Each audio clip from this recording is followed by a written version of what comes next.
물리학 원 6장 평형상수에 관련해서 얘기를 해볼 건데, 우리가 5장에서 배웠던 건 반응하지 않는 혼합물이었죠. 그래서 A와 B가 혼합할 때 깁스 에너지가 어떻게 되는가, 화학 포텐셜이 어떻게 되는가, 이런 거에 대해서 살펴봤었습니다. 6장에서는 어떤 걸 배울 거냐면 이제 반응을 하는 거예요.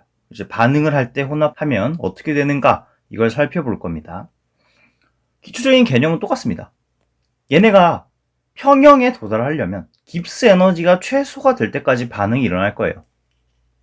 그래서 처음에 A 물질이 B로 간다면 이 A와 B 물질이 평형이 이루는 지점이 어디냐면 깁스 에너지가 최소가 되는 지점이다 라고 말할 수 있는 거죠. 그래서 깁스 에너지가 최소가 될 때까지 반응이 일어나면서 화학 평형을 향해 간다 라고 말씀드릴 수 있을 것 같고요. 화학 평형에서는 정반응과 역반응이 같은 속도로 진행하게 됩니다. 그래서 동적 상태라고도 하고요. 이러한 개념을 가지고 깁스 에너지에 대해서 좀 더 알아보도록 하겠습니다. 그래서 앞서 말씀드린 것처럼 최소 깁스 에너지 상태일 때 이 상태의 조성이 반응 혼합물의 평형을 이루는 조성이다 라고 말할 수 있을 거예요. 자세히 알아보면 우리가 5장에서는 반응을 일어나지 않았기 때문에 그냥 다양한 수식을 통해서 알아봤죠. 근데 우리는 여기서 한 가지를 더 추가합니다. 이제 반응의 진척도라는 extent of reaction 에서 자의 표시를 넣어줍니다. 그래서 이 자의가 무엇을 나타내냐면 반응의 정도, 반응도를 나타내고 단위는 몰을 이용하게 됩니다. 그래서 A와 B가 이렇게 반응한다고 해봅시다. A가 반응을 하면서 B로 변하게 될 거예요. 우리는 여기서 D 자의만큼, 미소 변화량만큼 A가 B로 변하는 경우에 대해서 알아봅시다. 그러면 A의 몰수 NA가 미소하게 변화하는 변화량인 DNA는 마이너스 D 자의가 될 거예요. 자의만큼 변하게 됐으니까. 반대로 A가 반응해서 B가 되므로 DNB, B의 몰수의 미소 변화량은 플러스 D 자의가 될 거예요. 그럼 이걸 변화량 쪽으로 나타낸다면 A의 몰수는 어떻게 변화해요? 초기 A의 몰수 마이너스 델타 자의가 될 거고, B의 몰수는 어떻게 돼요? 초기 B의 몰수 더하기 델타 자의가 될 겁니다. 그래서 이런 식으로 표시할 수 있게 되고, 그래서 여기서 알아야 되는 건 제가 예시로 가져온 건 A에서 B로 가는 1몰이 반응해서 1몰이 생기는 반응이었습니다. 그런데 실제로는 2몰이 반응해서 3몰이 될 수도 있죠. 그렇기 때문에 고려해 줘야 되는 게 이제 화학량적 수를 고려해 줘야 돼요. 말이 좀 입에 안 붙는데 사실 저는 스토이키오메트릭을 고려해 줘야 된다 이런 식으로 더 많이 말을 했던 것 같아요. 그래서 스토이키오메트릭 넘버를 고려해 줘야 되기 때문에 제2성분의 화학량적 수를 누J 라고 표현해서 변화량을 누J 곱하기 델타 I 이렇게 표시해 줍니다. 그래서 델타 NJ는 누J 곱하기 델타 자이로 표시하게 됩니다.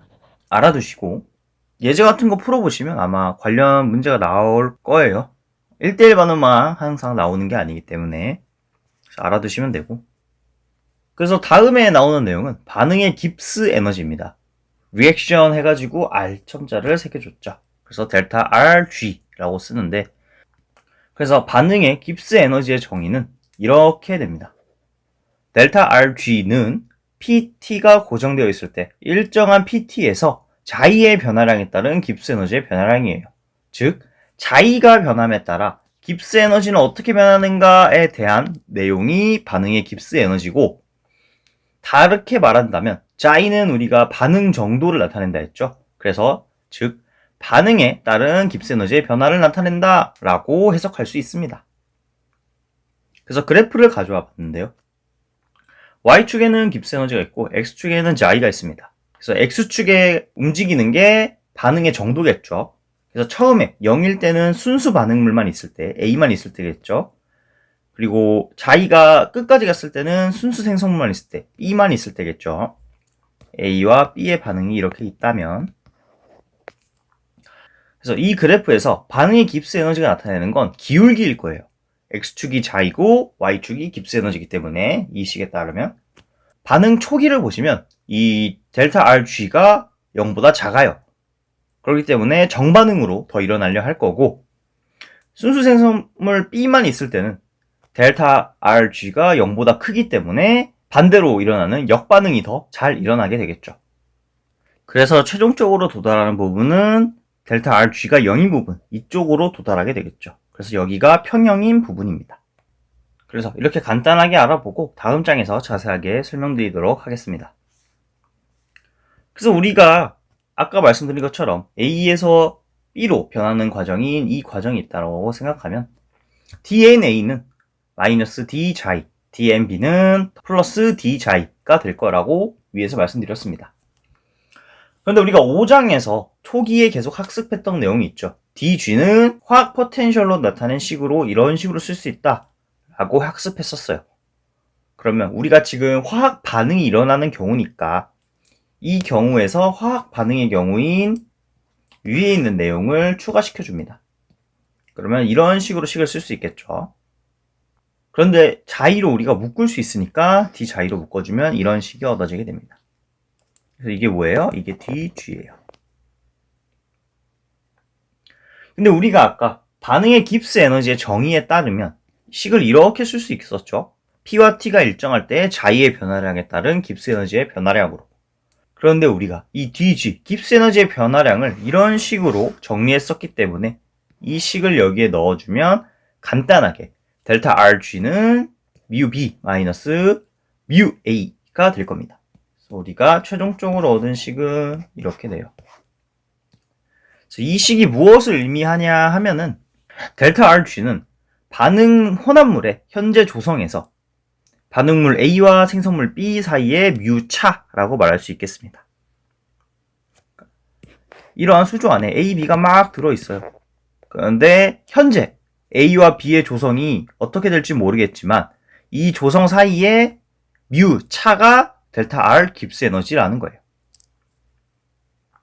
그래서 기본적으로 이 mu 자체라는 건 A가 얼만큼 있느냐, B가 얼만큼 있느냐처럼 조성에 따라 달라지게 될 거예요.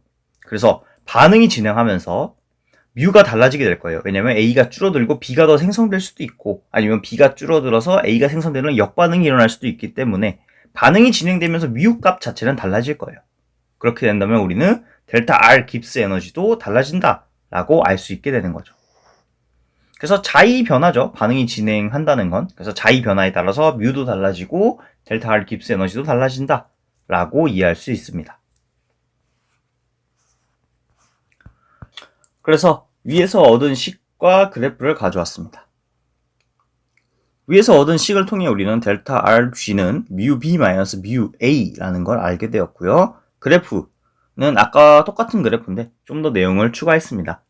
그래서 자의, 반응이 일어남에 따라 순수 반응물과 순수 생성물 이런 식으로 진행이 될 텐데 처음에 순수 반응물 A만 있을 때는 그래프의 기울기가 음수이기 때문에 델타 RG가 0보다 작아요. 그래서 반응을 하면서 정반응으로 잘 일어나게 되겠죠. 그래서 자발적으로 정반응이 일어나게 되고 mu B보다 mu A가 더 클 거예요. 위의 식에 따르면. 반대로 이 평형 지점을 넘어선 부분에서는 B가 A로 가는 역반응이 더 자발적으로 일어나게 되겠죠. 그래서 mu B는 mu A보다 크게 됩니다. 역반응. 그럼 여기 평형에서는 델타 RG가 0으로 돼서 평형을 이루고 있을 거고요. mu B는 mu A와 똑같을 거예요. 그래서 이때의 반응 혼합물의 조성이 평형의 조성이다 라고 말할 수 있는 겁니다. 그래서 밑에 좀 써놨는데 간단하게 델타 RG가 0보다 작을 때는 mu B가 mu A보다 작게 되고 정반응이 일어나며 exergonic 해가지고 일생산성이라고 하고 그 반대되는 델타 RG가 0보다 큰 경우에는 endergonic 해서 일소모성이 됩니다. 그리고 델타 RG가 0인 경우에는 평형이 되고요.